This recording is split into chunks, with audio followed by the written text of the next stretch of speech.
right? Welcome everybody to 52 Living Ideas.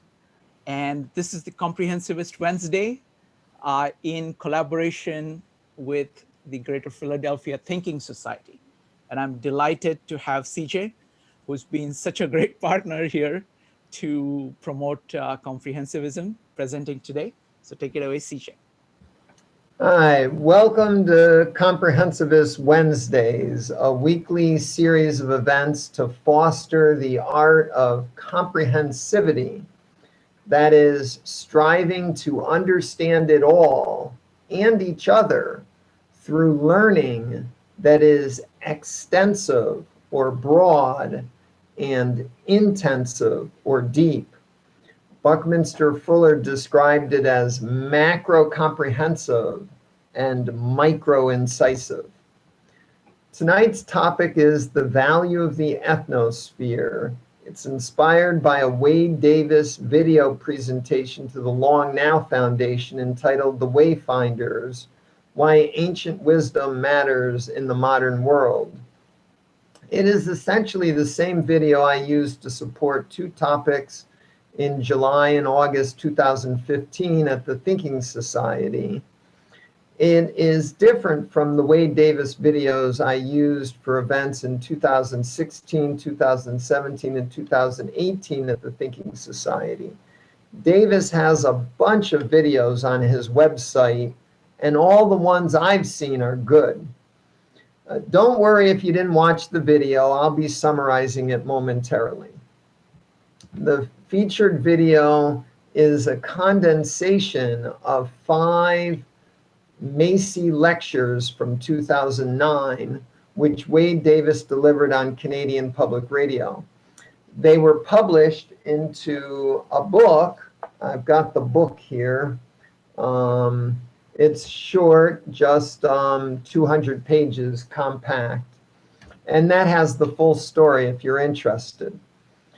Tonight's agenda, I have 2 presentations.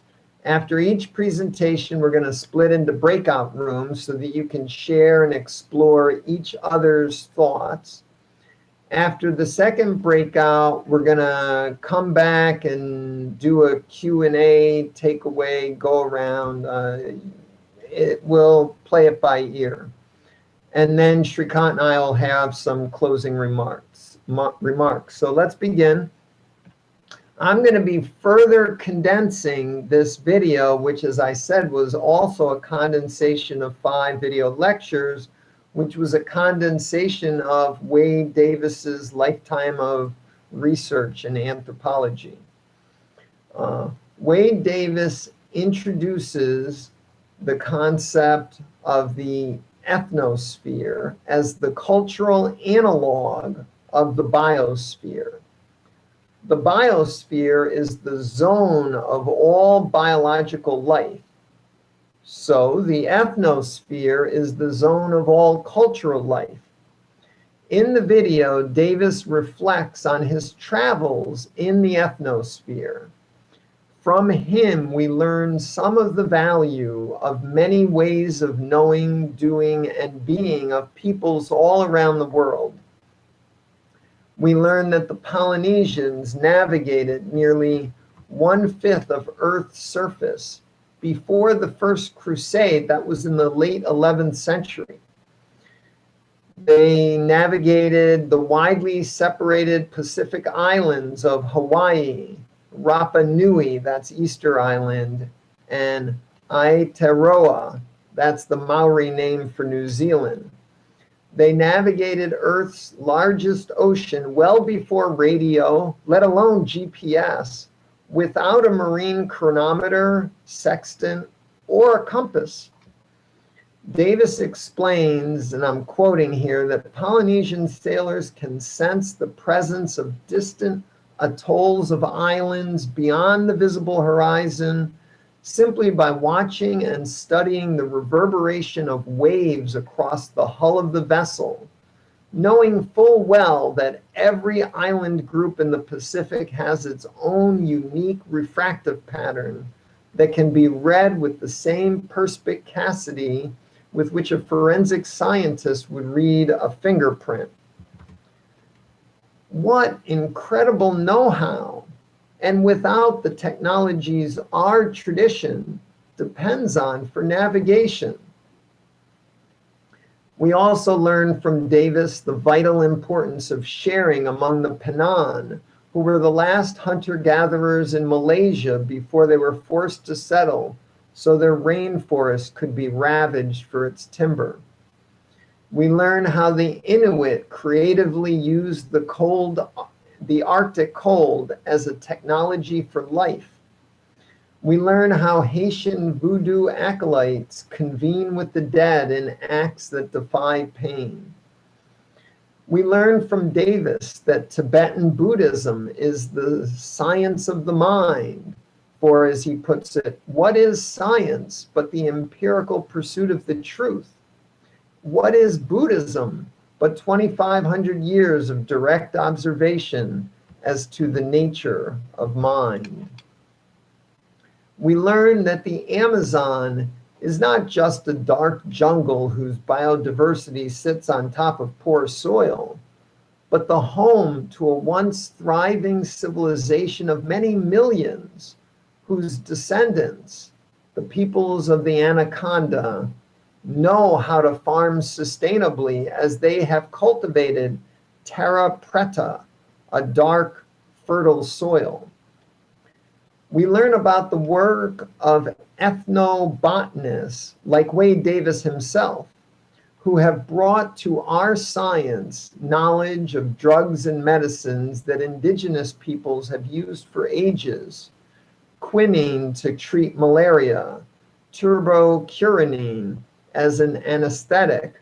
Cocaine is also an anesthetic. These all come from indigenous knowledge.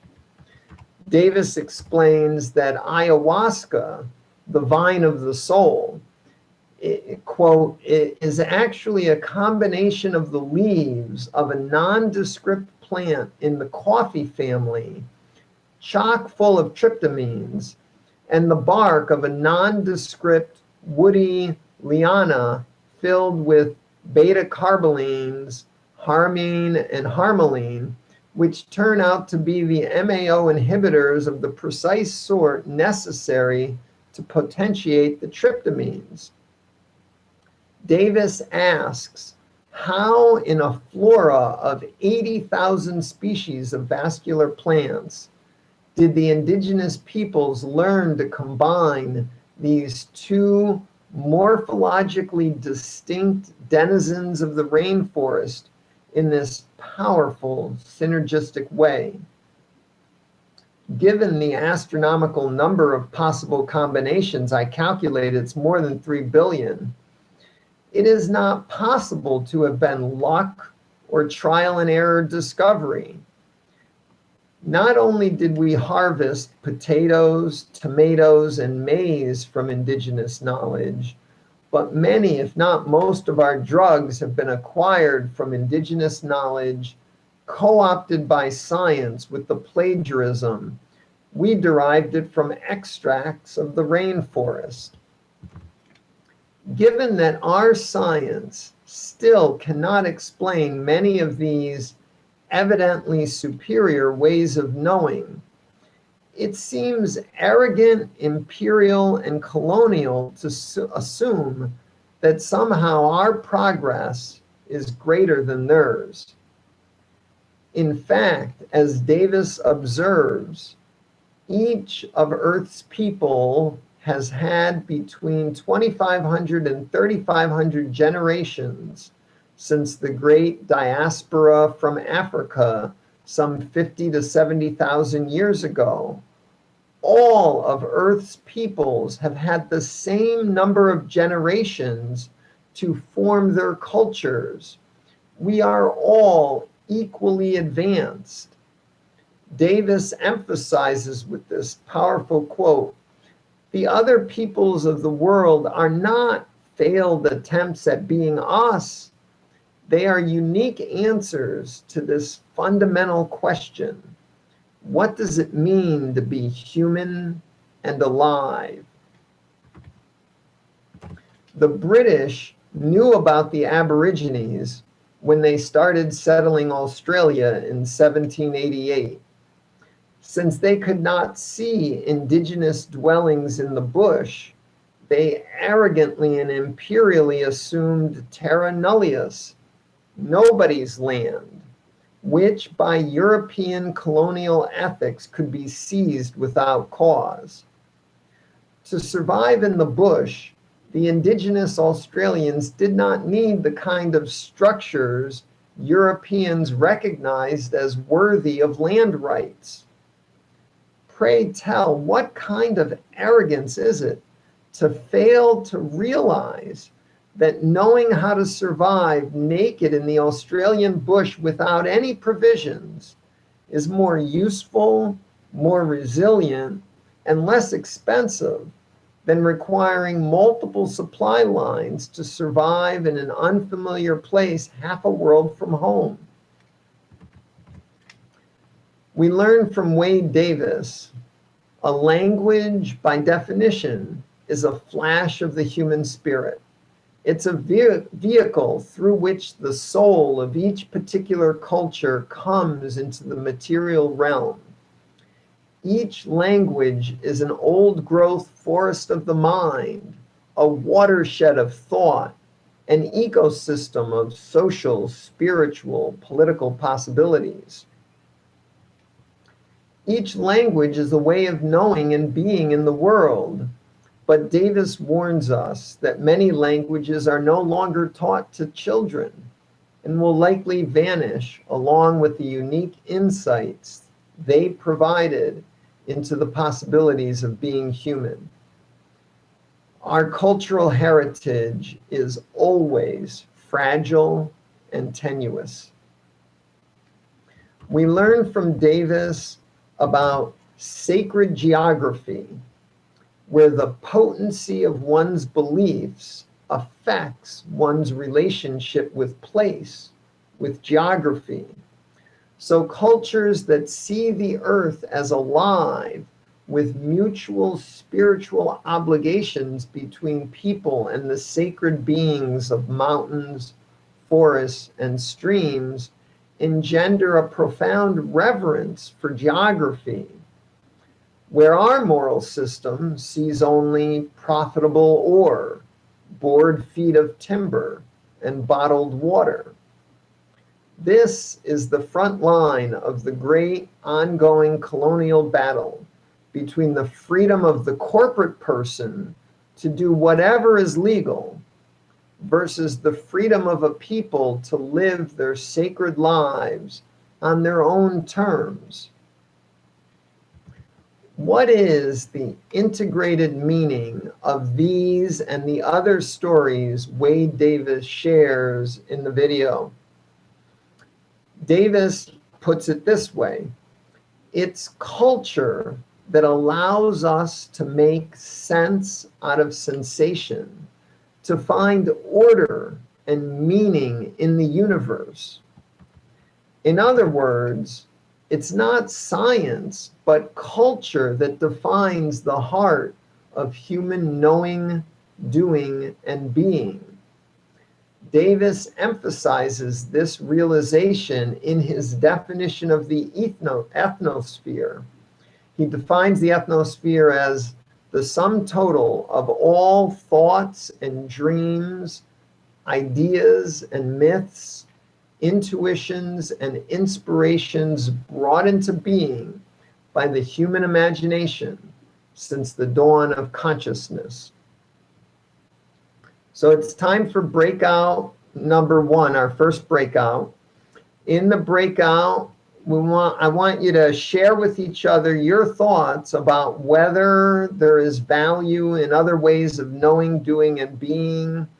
What, if any, value is there in the ethnosphere? Shrikant, you have some rules and guidance for the breakout? Yes, folks. So what we're going to do is, if we're going to do the breakout rooms for about 20 minutes, please let everybody put their 2 cents on the table first, maybe 1 to 2 minutes before you get into a general discussion. So that way, everybody who wants to speak will be able to do so. All right. And in 20 minutes, we'll be back here for the second presentation. So I'm starting the breakout rooms in a second. Give me just a second here. All right. I'm starting the breakout rooms now. Okay. For the second part of my presentation, we turn to questions of comprehensivism and the ethnosphere. I think there are profound consequences in coming to seriously value and appreciate the litany of ancient wisdom recounted by Wade Davis. He goes on and on with example after example. If you really think about those examples and try to imagine what are the consequences that there is this much wisdom that we've inherited from indigenous peoples all around the world, we may come to realize that to gain perspective on our knowledge, we need to compare and contrast it with alternative ways of knowing, doing, and being. Otherwise, our beliefs might be no more sound than religious dogma. When we proceed this way, we may gradually start to realize that to ensure that our knowledge is sound, we need to carefully examine our metaphysical assumptions, our first principles, which other peoples may not share. We need to examine our ontological assumptions, assumptions about the nature of being and the nature of reality, which other peoples may experience quite differently from us. And we need to examine our epistemic virtues, the values we use to judge the reliability of our knowledge, which again may be vastly different among different peoples. Although learning about other ways of knowing, doing, through learning about other ways of knowing, doing, and being, suddenly we may realize that what we used to think was obvious was merely one of many possible assumptions. Then we might even come to realize that too often we ourselves have been arrogant, imperial, colonial, maybe even inadvertently violent by imposing our assumptions about the proper ways of knowing and being upon others.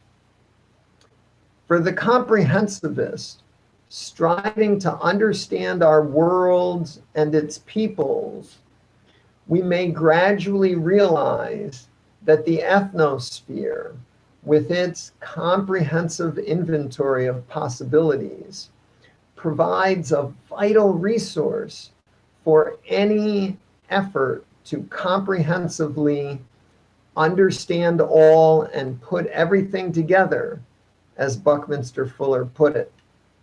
Specifically, the ethnosphere can be seen to delimit the scope of all possible comprehensivist learning. Suddenly, we may then realize the ethnosphere is the source of all our comprehensivist knowing. But wait, in my July 29th presentation, I identified humanity's great traditions of inquiry and action as the source of comprehensivist knowing. I explained humanity's traditions as what is communicated from person to person and generation to generation. Is Wade Davis's definition of the ethnosphere as the sum total of all thoughts and dreams, ideas and myths, intuitions and inspirations brought into being by the human imagination since the dawn of consciousness, is that equivalent to the notion of humanity's great traditions of inquiry and action? And then again, on October 14th, I gave a presentation where I scoped the range of comprehensivist knowing with Buckminster Fuller's definition of universe as the aggregate of all humanity's consciously apprehended and communicated experience. I'm going to share my screen. Give me a second here. I'm going to select the window and I want.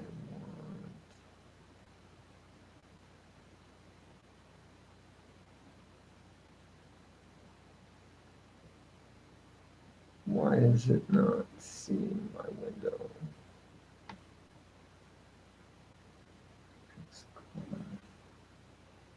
No, that's not it.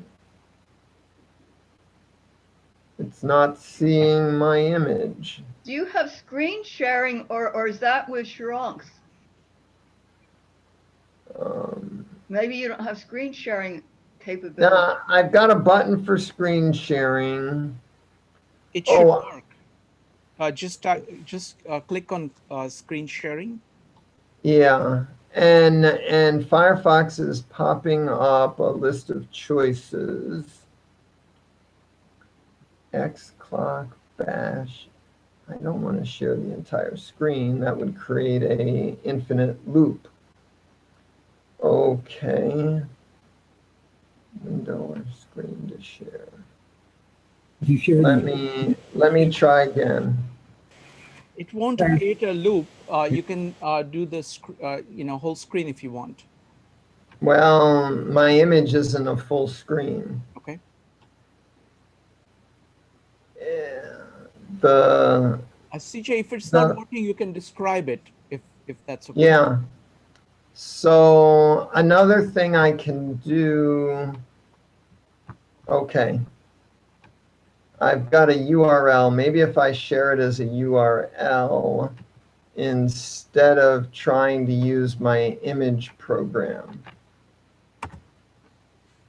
And if I pull this out and now select window.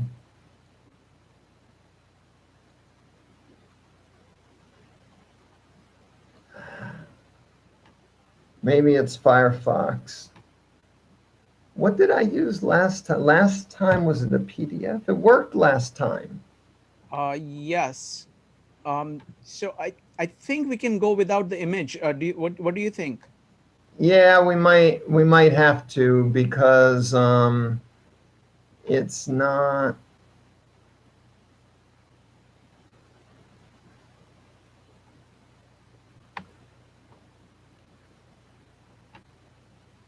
Does that? No, I'm just sharing this, am I? You're sharing the whole screen, but you can go ahead and change to what you want to show. Just bring that up on your screen and it should work. Does that work? There, that works. No, it doesn't. No, it doesn't. Okay. With this recon, he can share. Okay, well, what I was trying to share in my essay, I have an image of the choices for comprehensivist learning, humanity's traditions of inquiry and action, Bucky's definition of universe as the aggregate of all humanity's consciously apprehended and communicated experience, Wade Davis's definition of the ethnosphere as the sum total of all thoughts and dreams, ideas and myths, intuitions and inspirations brought into being by the human imagination since the dawn of consciousness, And I'm going to consider a couple more possibilities which are in the image, which is something else, or maybe the integral of all that. And I thought by showing it, you could think while I speak. The Okay. new version of Firefox or Zoom or Um, something is. okay. CJ, you can stop sharing your screen, and I will Oh, share the image.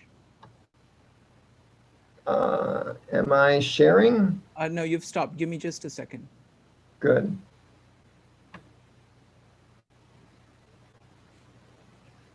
This is the one?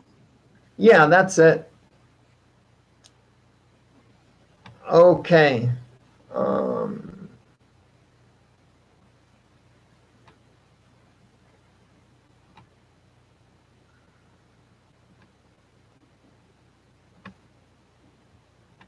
Okay. How can the ethnosphere, or Bucky's definition of universe, and humanity's great traditions of inquiry and action all be the source of comprehensivist learning? Are these designations all synonymous? Are they isomorphic?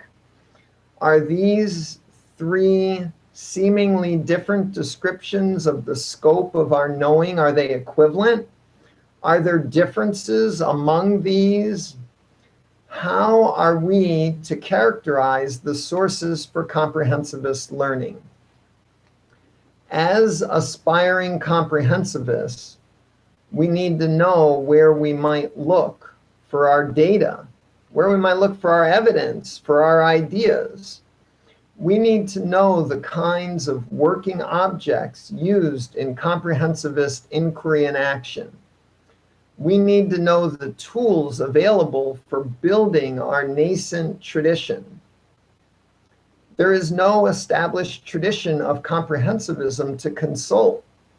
There is no instruction book to consult. We are the pioneers of this new tradition. Can we determine the source for all learning theoretically? Or do we need to figure it out empirically by organizing dozens of groups, each pursuing comprehensivism in their own way, that eventually we might be able to assess their relative merits? How are we to forge comprehensivism as a new practice, a new tradition of inquiry and action? What sources for our learning should we consider? Should we prefer the prosaic traditions of inquiry and action? Should we prefer Bucky's cosmic intellectual universe? Should we prefer the enchanting ethnosphere of Wade Davis? Are all these three essentially the same? What are the differences between them? Should we search for yet another approach? Or should we engage all these possibilities and anything else we might imagine as an integral aggregate source for our learning? For me, it's not yet crystal clear. So I invite you all to help, to collaborate, to forge an answer together. What would your insights be for better identifying the sources of comprehensivist learning? This will be the focus for the second breakout. Shrikant, you want to guide people for the second breakout? Yes, I'm about to set up all the breakout rooms. So folks, the rules remain the same. This is the question, what are the sources for comprehensivist learning? What do you think are the best sources? And again, please let everybody have their 2 minutes to talk about their thoughts and then have a discussion. And then when you come back here, we're going to ask you the same question. So each person gets to talk about their takeaway from this question and then put any question that you may have for CJ on the table. That's what we'll be doing when we come back. So I'm starting the breakout rooms now. They will run for 20 minutes and we'll be back here again to discuss our takeaways from just this question. Starting the breakout rooms now. Welcome back, folks. So CJ. Yeah. So that I think that went well. I think people are still processing Wade Davis's message about the knowing of different cultures and trying to feel out, just how extensive that is. And other people are looking at comprehensivism, trying to understand what our game plan is with comprehensivism. We're trying to figure that out too. When I started, I proposed traditions of inquiry and action to try to get the ball going. And then I brought in Bucky's, universe, which talks about communicated experience, and I'm not sure everyone fully came along with us. And I'm the continual instigator.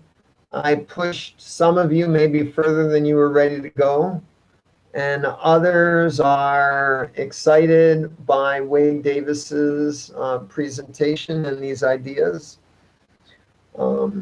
But now we want to go around and sort of wrap this up with questions and final thoughts or takeaways. Sure. So let me pose this. So what we are going to do is that we are going to go person by person. You are welcome to skip if you want. So I'm going to start. I'm going to give you a little bit of heads up. It's going to be David Roller, Howard Sherman, and Marisa next.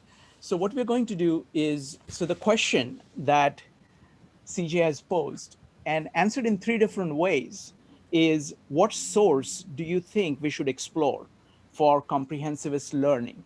So one is you can give your answer to that. What source do you find most promising? How should we go about doing that? Second, you can talk about your takeaways. And third, you can put a question on the table. And I'm going to keep track. I and CJ are going to keep track of all the questions. And then we will deal with all the questions at once afterwards. So the question is, what sources do you find most promising for comprehensivist learning?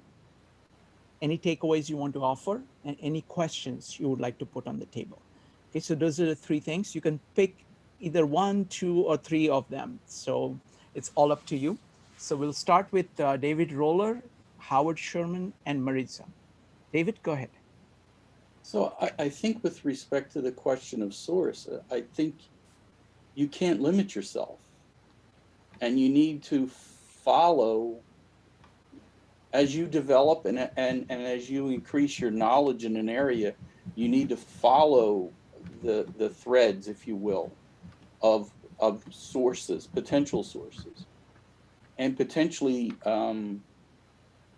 moving all the way to the originals, the primaries, and trying to understand those, the foundational, the original sources, to understand how an idea or a concept may have changed over time as people interpret it and add their own contributions to it. And the other one question that I would pose when you consider the concept is, what time frame are you going to consider your investigation or knowledge?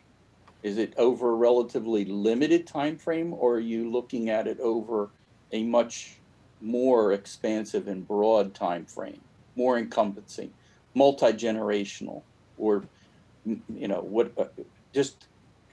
you limit the time frame that you do your investigate your knowledge? Wonderful. Thank you very much, David. Next up is going to be Howard, Marisa, and Linda. Howard, go ahead. Yeah, hi. This has been a very interesting presentation. It's food for thought. The idea that occurs to me is that we should move toward the source that is attractive to us as we continue on our intellectual journeys. Some sources will be more appealing, more challenging, will draw us in. And I think we should follow that impulse and move in the direction of whatever seems to be challenging and intellectually attractive. I have a question that I want to lay on the table. Are those definitions, are those comprehensivist definitions so broad that they fail to give us direction? They're you. so all-inclusive that nothing seems to stand out as a pathway within them. Excellent. That's my question. Wonderful. Thank you very much, Howard. Next up is going to be Marisa, Linda, and Stephen. Marisa, go ahead. So I actually think that I may want to answer a little bit in a small way Howard's question. First, I do want to make a comment that I view that everything and anything can be a source for us if we are seeking to be comprehensivist in our actions, our thoughts. It's, comprehensivism is about integration. If I am someone who on a day-to-day looks at spreadsheets and does mathematical calculations, if I stop and I look at a wooden chair and I take the time to ponder, what is the mechanism for the building of this chair? What were the plans? What was required? Well, I mean, it's just a chair. But now, for me, it's become a source for knowledge and potentiality and possible growth. And I believe we can do this with every and anything. And that's what I hear CJ saying when he talks about comprehensivism. And so, Howard, my response to your question would be yes and no. And it is a very broad definition, but it's because of that, because it's just that simple. Everything can be a source for integrating and helping you in whatever particular item it is that you've happened to decide to focus on in this moment, this minute, this week. When you focus on that, anything that you choose to study a little bit or learn a little bit, or even if you just sit and listen to someone for a while, you take that back with you and you integrate it into that item upon which you focused. And now, in a little bit of a way, you've now embraced comprehensivism. And that there's no one definition for that. Thank you. Thank you. Thank you, Marisa. Next up is Linda, Stephen, and David S. Linda, Of the go ahead. 3 different ways of investigating this, I think that all 3 have value. I think Wade Davis spent too much time on other cultures. We needed to see more about our culture. But I also feel that we need, even though this is a comprehensive investigation, we need a topic, something narrow in what to extract from these 3. My other feeling is with the pandemic and global warming going on, are many of the questions we might have even relevant right now with the major impact of these two events on the world. That's my response. Thank you. If anybody, for anybody speaking, if you would like to put at the end of saying your piece, if you would like to put a question on the table, you're welcome to do that. Next up is Can I Linda. put my Go ahead. question? Go ahead. Okay. CJ, you asked us to pick whether we want all three or one to channel, but what are we looking at in each of these? You know, give me a topic or a question or something like that. Sure. Okay. So that's your question. Next, Marisa, did you want to put a question on the table? Nope. Okay. Next up is. Sorry, Yes. Shrikant, I forgot to unmute. A quick question for me would be, how do we frame the looking at other cultures in a way that people don't view it as us versus them? Okay. Excellent. Thank you. Okay. Next up is Stephen, David S, and Joe. Stephen, go ahead. My answer for the source is that, you know, I have a rule in my life that the truth is not heard until everybody in the circle has spoken, and the truth is not known until everybody in the circle has listened. And the problem with this conversation with me is that we're looking at cultures as a source of comprehensivism, and it doesn't matter if there's 10 million idiots in a culture. If there's one person that knows something, it's important to stop and listen. And to me, there needs to be more compassion, there needs to be more empathy, there needs to be more patience, and Jordan Peterson's rule to always assume that the person I'm talking to knows something more than I do should be the ground rule for this compassion. It should lead to the compassion and this comprehensive listening that enables knowing. And boy, this has really got me emotionally stirred up. Lack of compassion. Thank you for letting me. Thank you, Stephen. Next up is David, Joe, and Dave. David? Right. So I would say with these three approaches, what comes to my mind is not a choice between them, but that they suggest when you work with them all, someone said in our group, humility or openness. I think Stephen was just saying something along these lines now, that there's a contribution to come in from each direction. So where that takes me is what we're trying to answer here is how to do comprehensivism. And I don't want to just see it as an intellectual project. I think that's sort of maybe our culture and our Western cultural take would be to say, let's find the answers and let's, just write it all down and we'll have it on, the disk as the maximum information. But, maybe there's a different view we need, which is as opposed to finding the knowledge about the world, maybe the knowledge about the most comprehensive knowledge is what?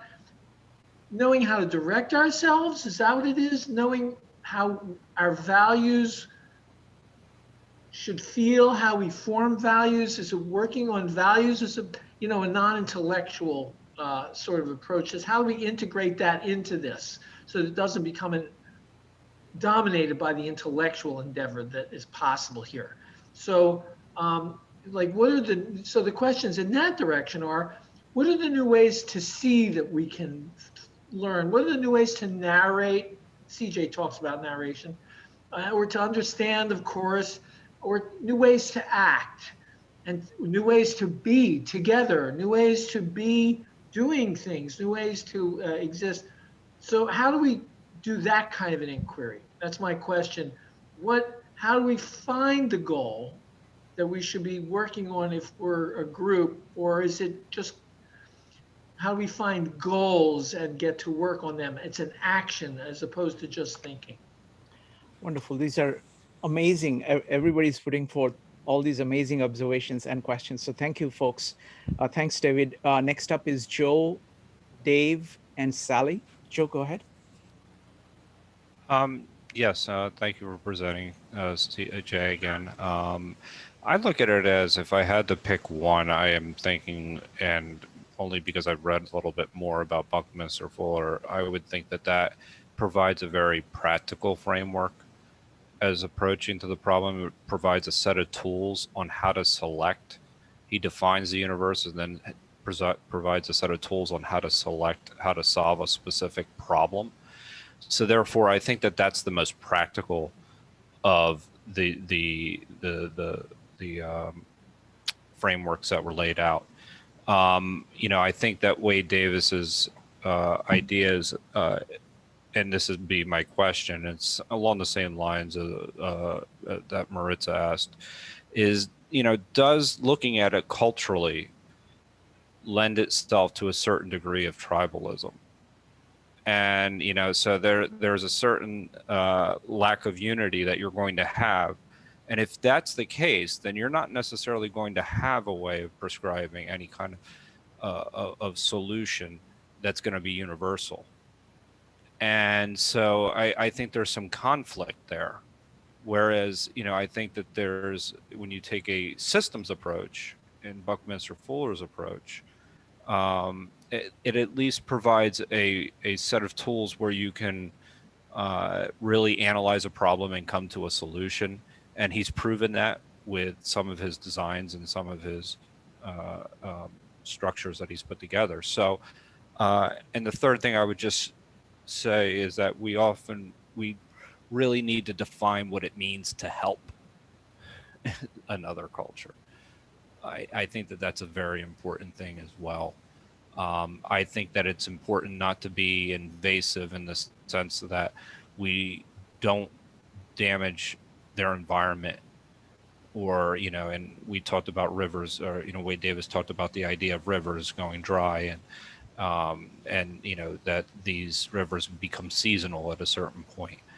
That very important thing is that we don't destroy their environment.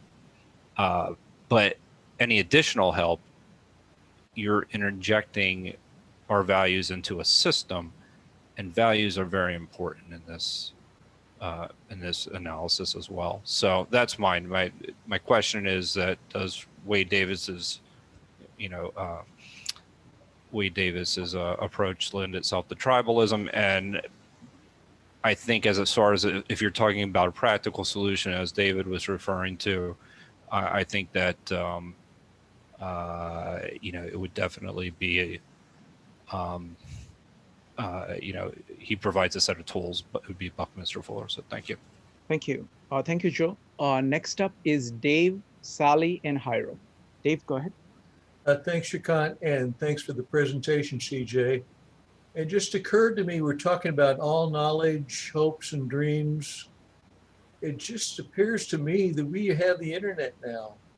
It may not be perfect, and parts of it have to pay a little bit of money for movies or books or whatever you download, but it seemed to me like it's all there. And just like, I think we need to get used to learning how to use it.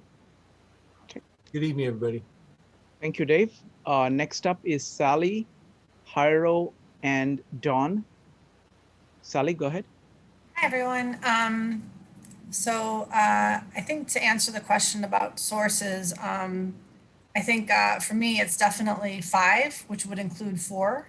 5 being the integral of all possibilities. I think, the 3 primary approaches we listed and talked about are, very interesting, talking about the collective human experience. But also I wanted to mention that just in general, like I'm new to the term comprehensivist learning, but I feel like I definitely am like I'm not a disciple of that, but like I like to look at different disciplines And I find the idea of comprehensivist learning both enticing and overwhelming because, as I think CJ pointed out, we can't possibly know everything. I guess at least as I don't know if it was David was talking about in an intellectual manner, but I think it is possible, maybe as Wade Davis would talk about, to experience more than just carnally and intellectually combined. But what I've been thinking about lately, and especially it's coming to a point with this comprehensivist learning, like since I joined this group like 2 days ago, is I've been coming back to the, there's a line from a, scripture or whatever that knowledge puffs up, but love builds up. And I feel like that, like if you were to take knowledge and love at the same time, love, I think would rule, and sort of along the lines of what Stephen was saying with empathy and David was saying. So that's what I've been thinking about lately as far as knowledge goes. And yeah, I guess I don't have a specific question for the group. Thank you, Sally. That was great. Next up is Jairo, Dawn, and Jeff. Jairo, go ahead.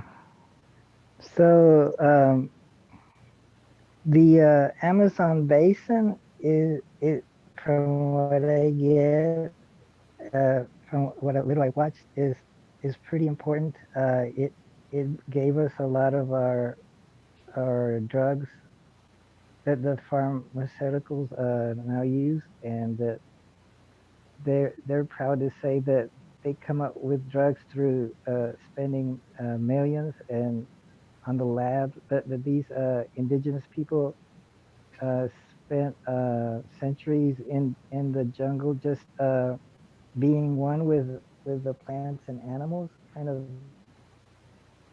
treating them as other beings. The plants gave them their knowledge.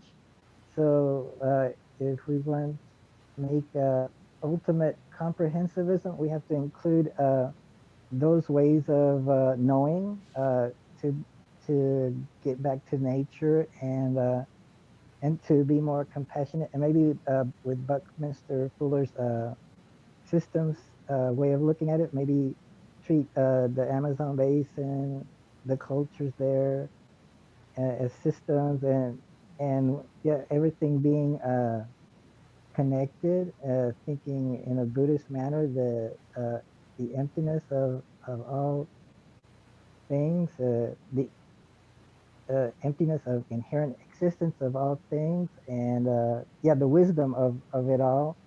Maybe that's going to save us. He mentioned that Tibetan Buddhism is the science of mind. So perhaps we have to get into more of that to save the planet through compassion. Thank you. Thank you, Jairo. Next up is Jeff, Sanjay, and Joel. Oh, you Jeff, go missed ahead. Dawn. Oh, Dawn. Sorry. Dawn, Jeff. Sorry. People keep moving around in Zoom, so I sometimes miss it. But thanks. Go ahead, Dawn. Okay. First of all, I think it's all of the sources. And I think the most important thing is that it's approached with the humility, with really an attitude of not knowing, that it creates an openness. In terms of the different sources, I would suggest that Fuller provides the umbrella with his definition of universe, which is all inclusive. And it might be a better definition of universe, but if you start with universe, you have everything. So I think that's the place to start. And then he uses a series of deductions of this, deciding what's relevant, what's not relevant, to come back to something meaningful from the beginning of everything. Anyway, so I think Fuller is the overview. I think, but Wade Davis, what he does is reinforces the inclusion of the value and the richness of the multiplicity of cultures, and that all of them have addressed these same issues and have developed, you know, integrated, systematic, rich human cultures that represent their situation. So I think the questions underneath this, where, you know, people are looking for something more specific. And I think the first question is, what does it mean to be human? And that starts to shape the discussion and shape the inquiry. And then, you know, from Fuller would be, what is our role in the universe? Why are we here? To answer those questions. So if we ask the question, what does it mean to be human? Someone would answer that, well, to be human is to be social, kind of an answer. And I'm not saying that is the answer, it's just a way to start. So within the what does our mean to be human and what is our role or what is our reason for being here, the next level of question is, what is true? What's real? And how do we tell? And that gets us into quite a interesting discussion because it leads us into the energetic world. It leads us into a quantum view where everything is connected and everything is one. You know, it's inseparable, and it's all inclusive. So, anyways, I don't have a question to leave on the table, but there's some questions in there. And CJ, thank you very much for the great presentation. Thank you. Well, Don, if what does it mean to be human is not a great question to be put on the table, I don't know what is. So thank you. Next up is Jeff, Sanjay, and Joel. Jeff? So Don, that was terrific, Don, and I want to build on it by offering 3 quotes from Socrates. The only true wisdom is in knowing that you know nothing. And from Albert Einstein, a question that sometimes drives me hazy is, am I or are the others crazy? And then last, I think that probably the most important thing about our education was that it taught us to question even those things we thought we knew. And I offer those because I really do think that one of the most intriguing things about what Shrikant has arranged and organized for us here is really an ongoing exploration of ideas based on questions that we pose, just as you pose them, Don. And in some ways, it's, you know, there are so many different sources, there are so many different cultures, there are so many different languages and systems and things in history and things that are now and things that we imagine. I really think that the essential activity is seeking to come up with the best questions that we can, just as you were doing that, Don. I think that is actually the essential activity, and that all answers are temporary. Thank you, Jeff. Do you have a question to put on the table? My question is, what do you think is the best question? Best questions. Excellent. Excellent, Jeff. Thank you. Next up is Sanjay, Joel, and Donna. Sanjay? Yes, thank you. So I guess my view on sources, and this is also my my takeaway. So so comprehensivism, I believe, must include ethnospherism as a source, because at our core we're all human, and for us to be good comprehensivists, we have to take our human way of seeing, not just our individual human way, but our broad collective human way of seeing things. And that, to me, is what ethnospherism is about. You know, comprehensivism is a way of both broadly and deeply exploring and integrating our experiences of the world. And ethnospherism is a way of looking at the human-centric world and absorbing, you know, across the wide diaspora of human experiences, absorbing everything that you know, our past and our present shows us. So I think that we really have to have ethnospherism as a part of our human comprehensivism. I think that's essential.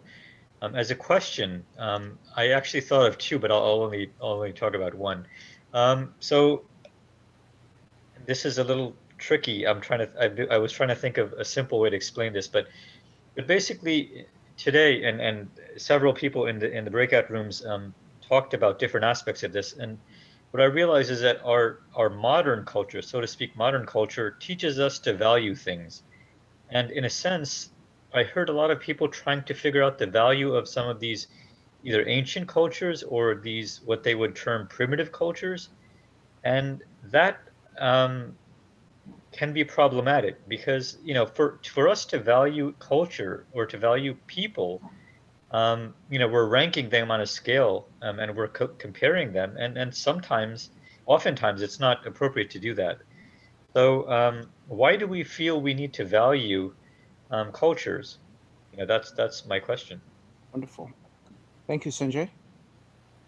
Next up is Donna, Perfect App, I think Beyond, and Judith. Donna, go ahead. Okay. So my takeaway is I believe that we should engage all possibilities as an integral source. We should remain open. And I find that observation is an excellent source. So, as if you were an anthropologist, I also believe that, the number of sources are unlimited. I think another key piece is it depends on our goals and the urgency of those goals. So that's where, what is the context? Context is critical. And that also opens up the fact that, how deep and how broad do we go? And with that, of course, comes asking the right questions that lead us to the right goals and answers. And then, extremely important is changing your cleverness for bewilderment. Thank you, Donna. Next up is Perfect App, Julie, and Deborah. Perfect App, would you like to add anything? Yes. I don't know what is comprehensive definition, but I feel like anything can be our source. It depends on how you see yourself. But I also feel like nothing promised because things keep changing. Okay. Thank you, Björn. Next up is Julie, Deborah, and Kevin. I think that, I'm into this macrocosm thing, that it's a task in myself to find out what my values are. Am I living them? Where are the contradictions? And I think that everyone looking, because life isn't working, so many things don't work, and eventually people hit bottom and they start to do this, hopefully, which is to take a look and see how they are living is demonstrating and showing their values. And if they can accomplish that on an ongoing basis, I think at that point they become very, very powerful in the way that they set an example and influence other people. And I think that's where, and some of us might naturally rise to a leader position because it is so powerful. And I think that some of the values that work, you can find them in old ancient culture and you can find them in small tribes. The things that work are universal. And I think that, for example, Maslow and Stephen Covey studied things that work. I think that we on this call are looking for things that work in a very humble and open way. And so I think we're part of a movement that is naturally, hopefully getting better. And that's what I have to say. Thanks. Thank you, Julie. Next up is Deborah, Kevin, and Mike. Deborah? Hello. I really, really, really love this talk tonight. It was very stimulating intellectually, the kind of stuff I really adore. I loved Wayne Davis's video. I'm just intrigued by different cultures, and I've traveled all over the world myself. I've been to some of the places he mentioned, like Machu Picchu, and I would say I love his perspective.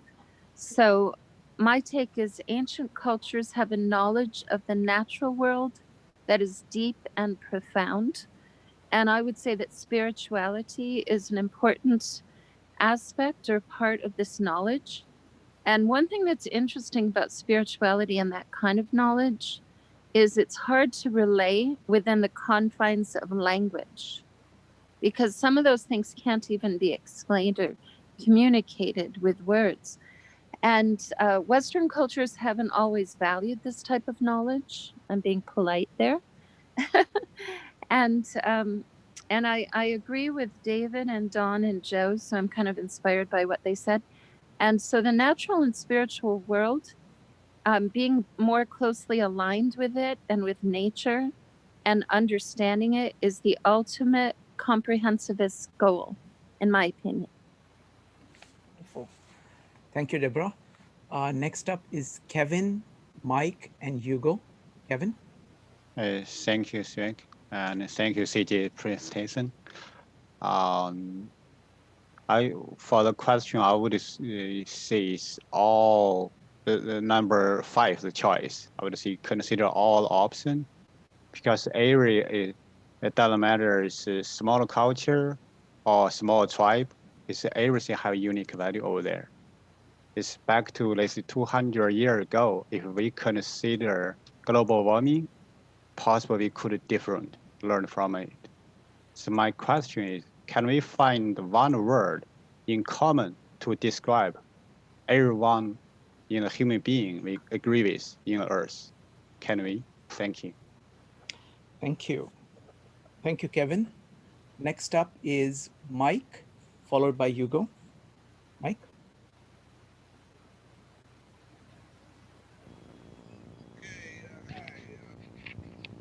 I kind of agree that everything is important, um, uh, even though we need to value the information because all factoids aren't created equal. So part of it is how we do that valuing. The Ethnosphere theory, to me, says that Wade and CJ both came to the conclusion, or both stated, that humans are the same and has been the same for at least the last 150,000 years, maybe the last 15,000 years, for sure the last 8,000 years. But something happened 8,000 years ago that caused a blossoming of civilization in the Eurasian world that that there's many theories on.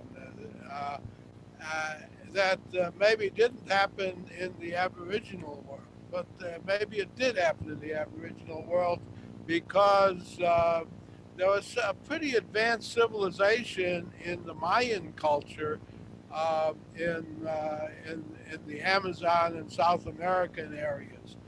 Now, the Mayans had,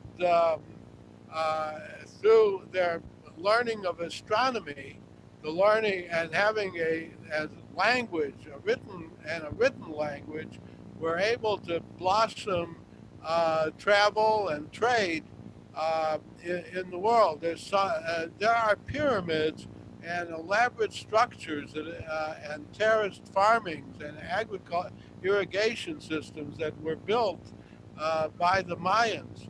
Now, there's some evidence that tied into the comparison of the pyramids, some of them built before the Egyptian pyramids, that there may have been communication between the Egyptians and the Mayans. Now, just as the Egyptians were overthrown and that civilization went into decay that it really never has recovered from, the Mayans were overthrown by barbarians from up north. And those barbarians brought to the Mayans they farmed them as for cannibalism purposes. Mike, Yeah. I want to make sure that we have enough time to address all the questions that Okay, let me go to I'll go to a question. Please. Real quick. What happened 8,000 years ago, 5,000 years ago, that caused the blossoming of civilization and the divergence of the ethnosphere? Thank you. My hypothesis is that it's written language. Wonderful. Thank you. Thank you, Mike. Hugo. Hugo, would you like to add anything? All right. So, CJ, what I'm going to do is that I'm going to summarize just very briefly. It's difficult to summarize all these great thoughts, but I'm going to try to summarize what people have said, and then I'm going to summarize all the questions. And then we can pick up whatever, CJ, you'd like to pick up on. So one large theme is the idea that there are no limits to exploration. David R. talked about it, how, then Marisa talked about it, that everything is a source. Kevin talked about all the sources. And I think a couple other people talked about that it's all the, all the five, all the following in an integrated way. Donna talked about it as well. Then there is another theme that comes up with Stephen, David S., Sally, Hyro, and Deborah and Julie. And that is that we have to listen. We have to listen very closely to each other. We have to listen to the nature. We have to engage our emotional faculties in addition to the intellectual faculties. Knowledge itself is not sufficient. Love is also a great power. We have to go back to have close contact with nature. Spirituality is very much connected with this. So that's another theme that comes out. Joe and Don talked about the kind of the comprehensive approach that Bucky has to provide me just his definition of universe and how he frames it, to provide a very wide framework while acknowledging, as many people did, the richness, the full richness, incredible richness of human experience that is brought in to the conversation by the ethnosphere. So these are the kind of large scale things that people talked about. Now, as to the questions, we talked about, what is a proper time frame in which we should project this endeavor? Well, that's what David was asking about. Howard was asking, are these definitions too broad? Marisa and Joe were concerned about whether kind of focusing on tribe, kind of thinking in terms of tribes or tribalism or different cultures would lead to kind of this us versus them kind of conflict. David S. was talking about various ways, kind of alternate ways of knowing and learning. Jeff was asking about what's the best question. Sanjay was talking about why do we have to value the cultures? And Mike was talking about the history of how did this ethnosphere diverge in the way, and Don was asking the fundamental question of what does it mean to be human? So it's an incredible richness of both observations and questions that have been put on the table, CJ. So what do you think? How should we proceed? What do you say? How do you proceed? Well, there are a couple of questions that I can comment on quickly. Mike's question about 5,000 to 8,000 years ago, language. But the reason language was started 5,000 years ago was to record books. So it seems as though the city came in and language was needed to manage the city. Why the city came in, we don't know. And there were a bunch of questions. Yeah, is the definitions too broad? Comprehensivism leads us to this broad perspective. We're exploring too broad. Certainly, it's too broad for some things. But my vision is that comprehensivism tries to be this big tent, and so although it's too broad, each of us needs to fill in the space how we fill it. We need to feel welcome, kind of idea. So, and I just love the energy coming from everyone's comments and thoughts. It was really important for me to get a better sense of how our community's thinking, and I've always felt that comprehensivism is both a social thing that we can create as a community and an individual thing, so that each individual will have their own kind of comprehensivism. And as a community, we'll be forging, something as a group. And in order to make that dynamic work, we kind of need, in my view, we need everyone contributing to the community. We need each of you to organize a presentation and take us in a direction that makes sense for you. Now, you might not have time in your life to do that, but if you do, contact Shrikant or me. I really think it's important that you're doing these lightning talk kind of things, and that's filling in the gap in a wonderful way. But maybe some of you that have a vision for where comprehensivism should be, either at a broad scale, or maybe we should look at tiddlywinks or something one night. That doesn't sound promising at first. Maybe it isn't. I certainly wouldn't organize a topic on it. I don't have any idea where you'd go with it, but sometimes small ideas can crystallize big things.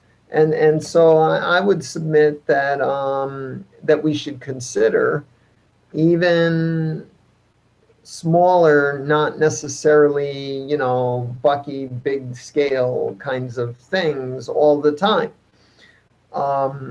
Let's see, what else?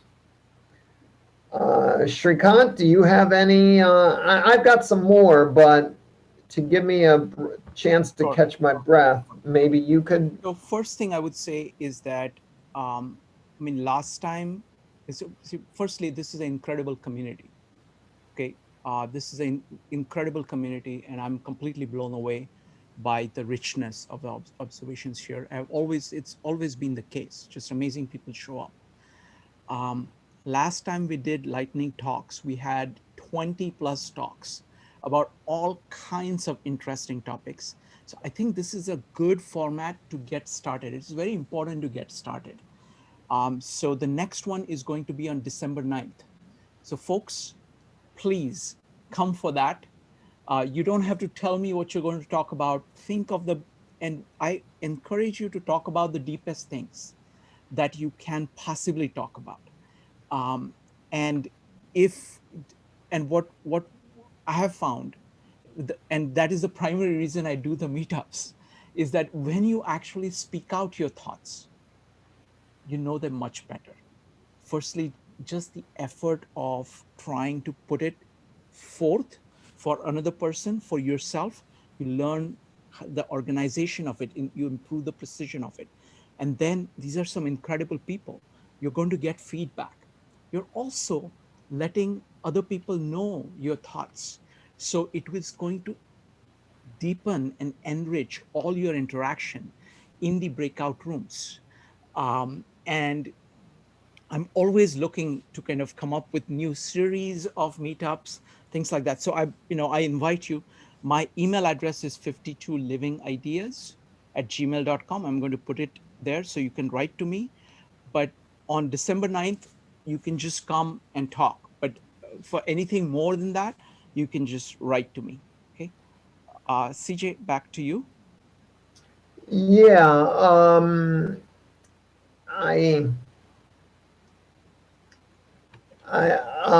I intended this topic to challenge each of us to push our limits in considering what kind of knowing we should admit and consider in our comprehensivity, our process of coming to understand it all and coming to understand each other.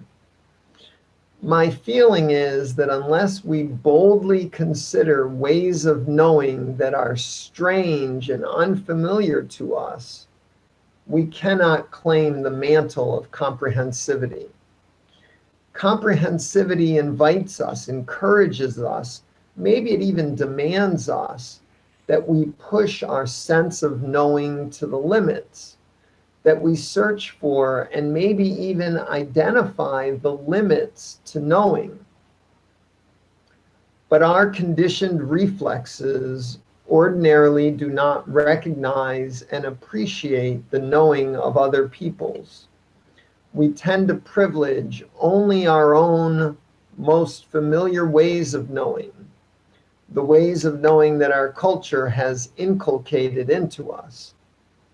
To break through our cultural blindness, our limited view of the types of knowing that are possible, we need to become familiar with situations that challenge our own parochialism, that challenge us to imagine what is truly possible for human knowing, what is the true limit of our knowing. People like Wade Davis have this incredible voice to explain the value of other people's knowing.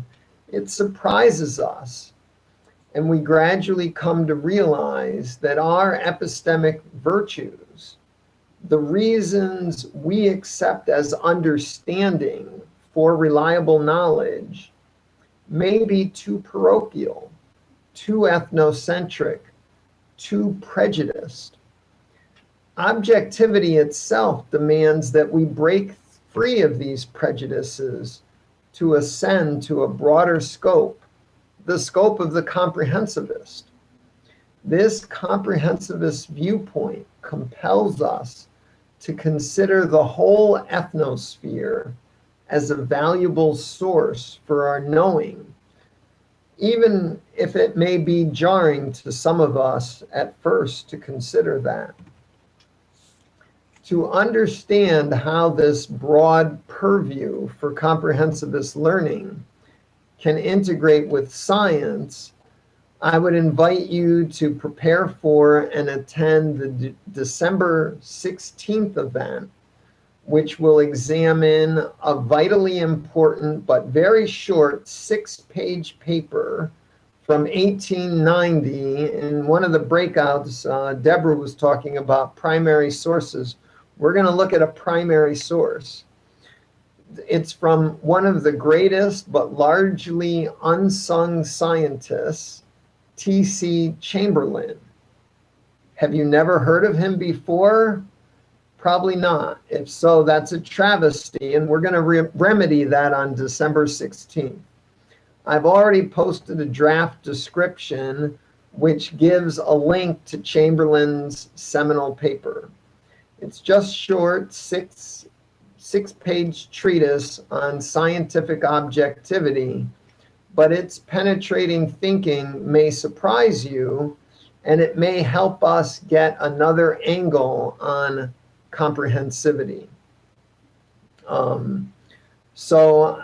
think it deserves a careful reading. I will be writing an essay, but that's not going to be ready until a week to maybe 10 days before the event. So thank you.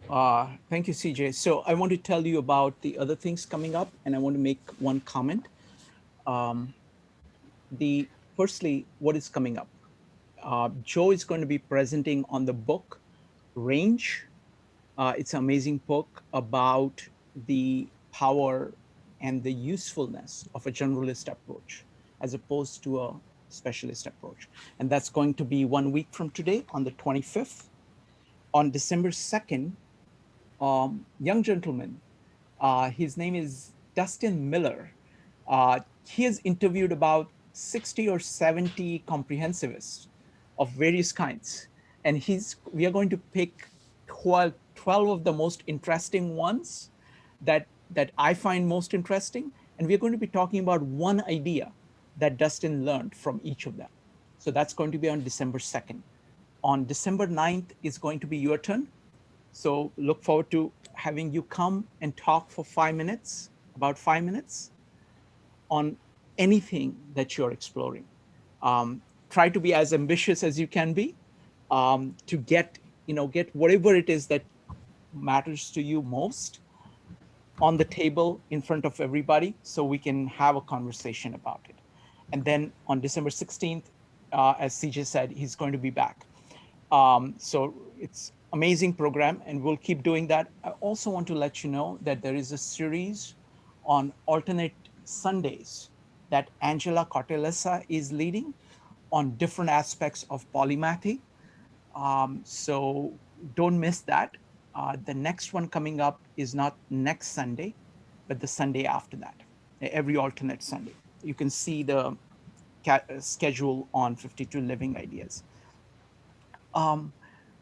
It's very interesting. I think the best way of thinking about, best way I know of thinking about ethnosphere or ideas like this is by analogy to living things.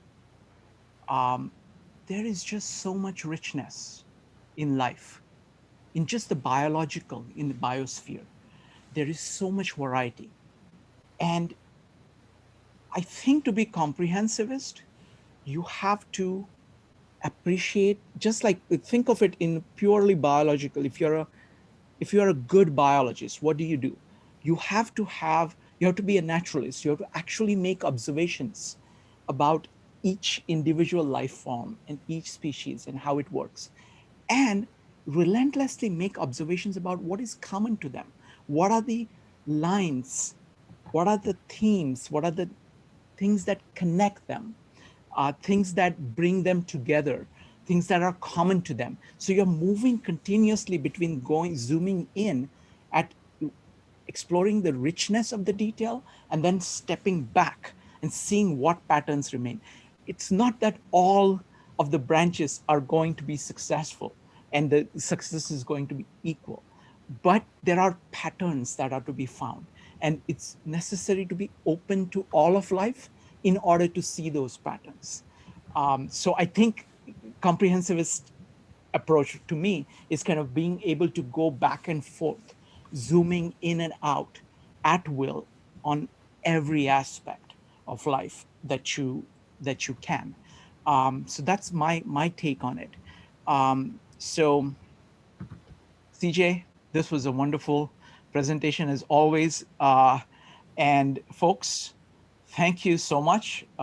You add so much. I'm so grateful that you're here.